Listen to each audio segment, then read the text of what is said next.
प्रश्न आया है कि रामायण में प्रसंग आता है, उसमें ऐसा आया है कि ब्राह्मण है वो कैसा ही साधारण हो, नीचा हो, उसके पूजन करना चाहिए। पूज्य विप्र ज्ञान गुण हीना, अशूद्र गुण गण ज्ञान प्रवीणा। मानो नीचा हो आचरणों में कैसा ही हो तो ब्राह्मण का पूजन करना चाहिए, और शूद्र कितना ही ऊंचा हो तो उसका पूजन नहीं करना चाहिए। इस तरह से बात आई है। तो ये क्या बात है? दूजा आया है कि नारी को सब प्रकार से खराब बराबर निंदनीय बताया है। ये दो विषय आया है। तो अब ध्यान दें भाई आप लोग, इस विषय को भाई लोगों के लिए विशेष समझने की, बहनों माताओं को लिए विशेष समझने की आवश्यकता है। मानो गोस्वामी जी महाराज ने ब्राह्मणों का इतना पक्ष किया, शील और ज्ञान और गुणहीन हो तो भी पूजन करना चाहिए, और वो ज्ञान गुण निधान हो तो भी उसका नहीं पूजन करना चाहिए। इसमें विशेष ख्याल रखें। अब ये विराट के प्रसंग आया है, अरण्य कांड में विराट का प्रसंग आया है।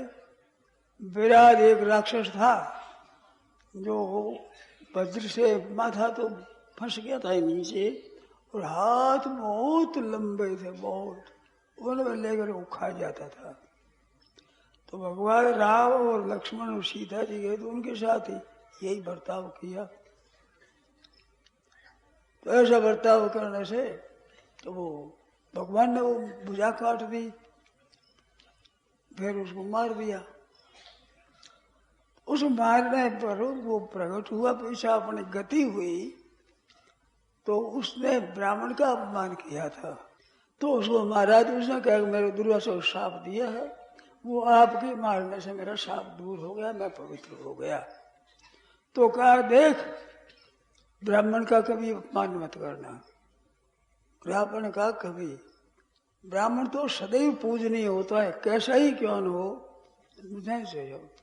अविद्यो व सविद्या हो, अविद्यो व सविद्या हुआ ब्राह्मणों माम की तनु, चाहे विद्वान हो चाहे मूर्ख हो, भगवान कहते हैं मेरा शरीर है साक्षात वो, तो उसको कभी अपमान नहीं करना।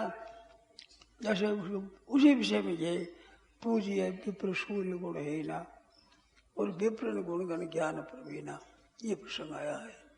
अब ऐसा चल करके फिर दोबारा कहता हूँ, फिर ध्यान दें। ताहि राम गति दे उदारा, शबरी के आश्रम पग उधारा। चौपाई भी दूजी नहीं गई।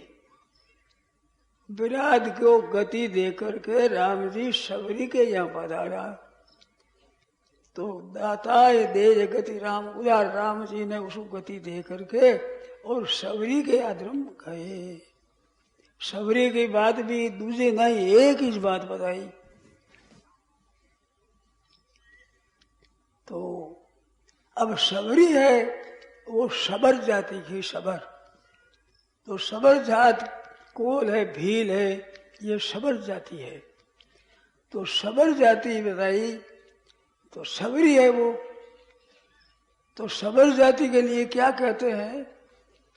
भगवान शबरी को कहते हैं कि विषम जाति पाति गुण धर्म बढ़ाई, धन परिजन गुण चतुराई, भक्तिहीन मोहिसा से कैसे, बिनु जल बारिद देखिए तैसे।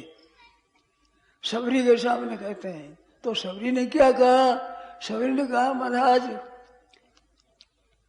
अधमते अधम अधम अति नारी, तिन में मैं मति मंद अघारी। खूब ध्यान देने से पाया है। वो कहती है कि अधमते अधम अधम अति नारी। अधम कौन? कि ब्राह्मण से अधम क्षत्रिय। तो अधम से शुरू किया, तो अधम क्षत्रिय, अधमते अधम वैश्य, और अधम कौन के शूद्र, उसमें अति कौन जो अछूत, जिसको अछूत कहते हैं, शास्त्रों में उनको बताया कि वो ऐसे, उसको वजह से बताया था। तो अधमत अधम अधम अति नारी तिन में मति मंद, तिन स्त्रियों में भी स्त्री है। अधमत अधम अधम और अति शूद्र, और उनमें भी जो सबर सबर, और सबर में भी नारी, नारी की बहुत नीची बताई, स्त्री ने नीची है। पार्वती ने भी ये कहा है, भगवान राम जी से शंकर से पूछा कथा, तो मैं नारी हूँ महाराज, अधम हूँ, इस वास्ते आप मेरे, मैं अनधिकारी हूँ, परंतु आप कृपा कर कथा सुनाओ, ऐसे कहा है।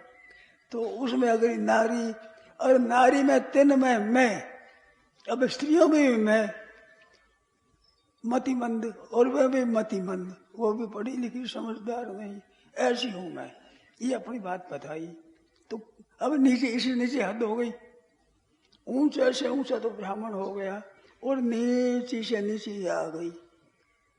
ईश्वर कई बड़ी स्तुति करो तुम्हारी, अधम जात में जड़मती भारी। अधम जाति और जड़मती, जाति में भी अधम हूँ और बुद्धि भी मेरे में है नहीं, मैं कैसी स्तुति करूँ, आपकी प्रशंसा कैसे करूँ। तो मिलान करो, आप कितनी बात, कितनी नीची बात आई है। तो उसमें भगवान कहते हैं, कह रघुपति सुनु भामनी बाता, मानो एक भक्ति करना था। सुनो भामनी, सुनो मेरी बात, सुनो मेरी बात सुनो। ये बहुत नीची, तो उसको कहते हैं मेरी बात सुनो। मानो एक भक्ति करना था, मैं तो एक भक्ति का नाता मानता हूं और कोई नाता नहीं मानता।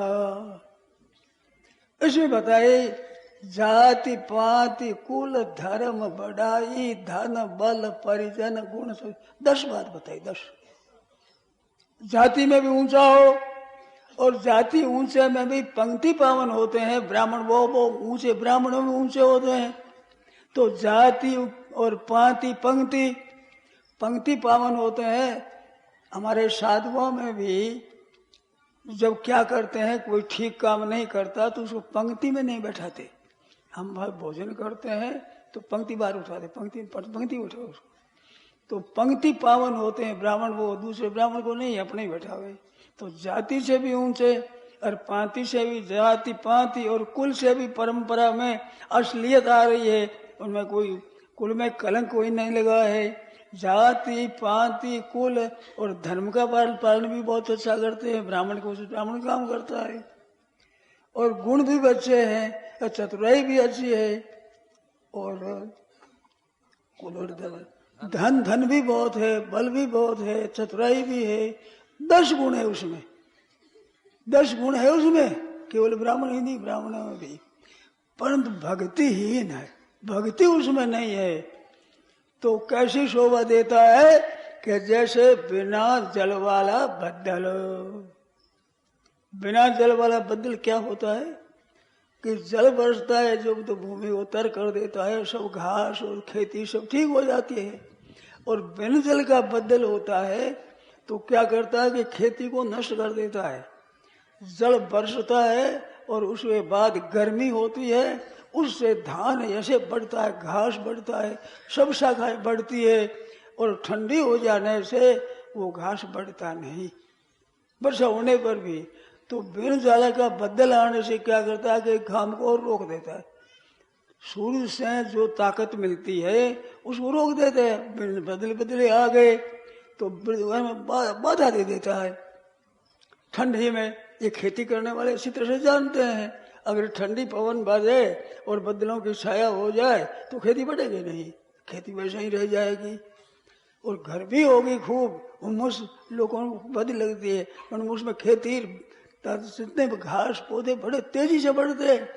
तो बिन जल का बदल है, जो बदल खेती को पुष्ट करने वाला, वो बदल भी पानी से ही न होता है तो सबको नाश कर देता है, खेती को बढ़ने नहीं देता। तो ऊंचे से ऊंचा हो और भक्तिहीन है तो दूसरों का भी नाश करता है, और सभी कुछ नहीं, उसको पानी भी नहीं है। वो फायदा तो कुछ चला गया, फायदा करने वाला पानी है ही नहीं उसमें, और बरसाता नहीं और नुकसान कर देता है, तो भक्तिहीन पुरुष मेरे को ऐसा लगता है। और भक्ति सहित मेरे में ऐसा लगता है कि सब तरह से हीन है, परंतु मेरा है।